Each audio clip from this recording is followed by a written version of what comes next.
देखिए, 2 कारण से हम यहाँ पे आए हैं। एक साधारण कारण है, एक असाधारण।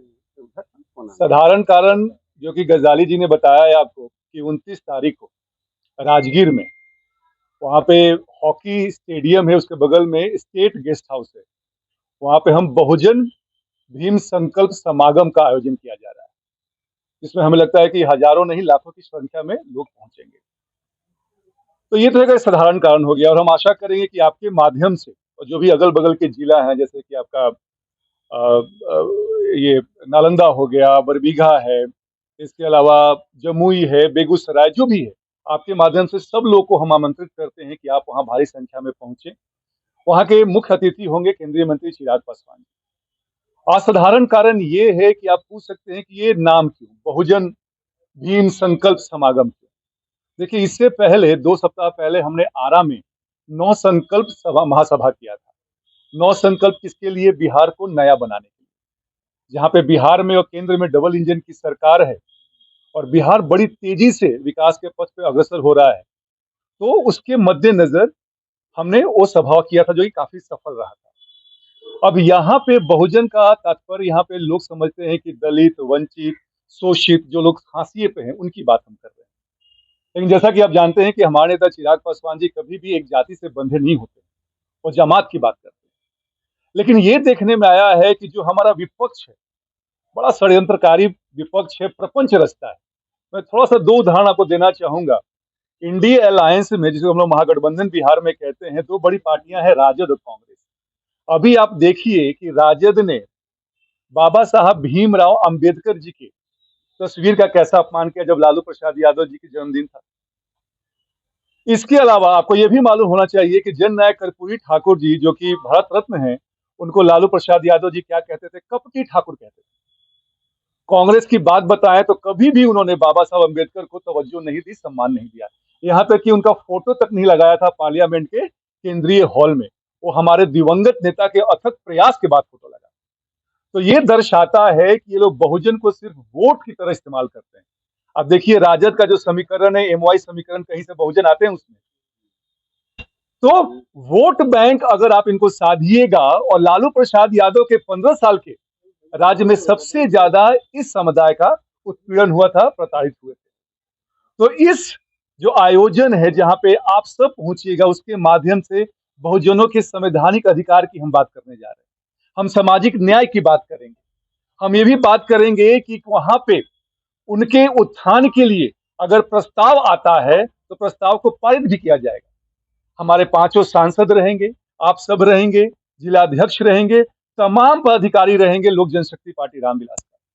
चुनावी साल है, कार्यकर्ताओं से मिलना जरूरी है, प्रोत्साहन देना जरूरी है, और साथ में विपक्ष का जो प्रपंच है, उनसे उनको अवगत कराना भी जरूरी है। 2024 के लोकसभा चुनाव में उन्होंने क्या कहा था कि संविधान खतरे में, आरक्षण खत्म हो जाएगा। क्या कभी ऐसा हुआ? तो जो सरकार केंद्र में और राज्य में बिहार को सबसे अग्रणी राज्य बनाने में के हेतु काम कर रही, उसके बारे में ये बताना कि हमने क्या क्या काम किया है, वो हर घटक दल का दायित्व बनता है, जिसका कि निर्वहन भी हो रहा है। तो इसी के मद्देनजर आप सबके माध्यम से ये इंफॉर्मेशन, ये मैसेज जाए, प्रेषित हो अगल बगल जितने भी जिला के लोग हैं, कि बात केवल बहुजन की ही नहीं हो रही है, बात सब समाज की हो रही है, क्योंकि हमारे नेता सर्वमान्य नेता है। तो वहां आप पहुंचे, हमारे नेता को सुने और अपनी बात रखें, ताकि आने वाला 2025 में जब हम कहते हैं कि इस बार फिर से एनडीए की सरकार आएगी या 225 सीट से ज्यादा हम जीतेंगे, तो हम क्या क्या कार्य कर रहे हैं, और विपक्ष का जो भी प्रलोभन हो, जो भी प्रपंच हो, जो भी षड्यंत्र हो, उससे आप सबको बचना है। इसीलिए इस भव्य आयोजन को वहां पे किया जा रहा है। तो हम आशा करते हैं कि आप सब, विशेष करके मीडिया बंधुओं के माध्यम से, हम सब वहां पहुंचेंगे।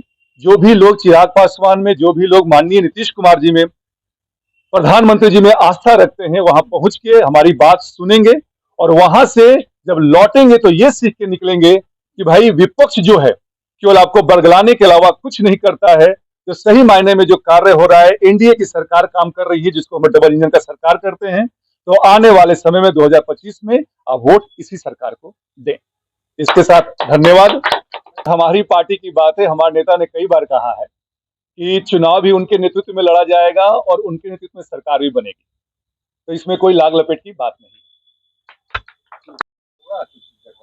नहीं, अब देखिए सर्वदलीय बैठक होगा तभी सीटों का आवंटन की बात होगी, पर ये बात जरूर है कि जो पार्टी, जो घटक दल जहां से भी मजबूत होंगे वो अपनी दावेदारी प्रस्तुत करेंगे और मुझे लगता है कि ससम्मान उनको सीट दिए जाएगा। स्वाभाविक, और मजबूत जिलाध्यक्ष जी हैं।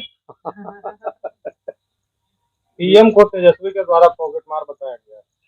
देखिए, भाषा की मर्यादा अगर राजद से अगर आप आशा करेंगे, राजद से आशा करेंगे तो मुझे लगता है कि वो बेईमानी होगी। ऐसा मैंने कहा कि जो संविधान रचयिता है बाबा साहब अम्बेडकर को जो अपमानित करते हैं, मैंने जननायक कर्पूरी ठाकुर की बात कही, तो फिर उनसे मर्यादा की आप अपेक्षा नहीं रख सकते। एनडीए को नेशनल दामाद आयोग बताया। मुझे लगता है कि जब आपका घर शीशे का हो तो दूसरे पे पत्थर नहीं फेंकते हैं आप। पहले जरा ये बताइए कि माँ बाप योजना आयोग या मामा मामी आयोग, उन सब की बात अगर आप बात दामाद की करते हैं, तो जो व्यक्ति 24 साल 25 साल ने पार्टी को दिया है, पार्टी के हित के लिए काम किया है, और उसके बाद से अगर उसके पास कुछ मिलता है तो ये नामकरण करना मुझे लगता है कि वो औचित्यपूर्ण नहीं होगा।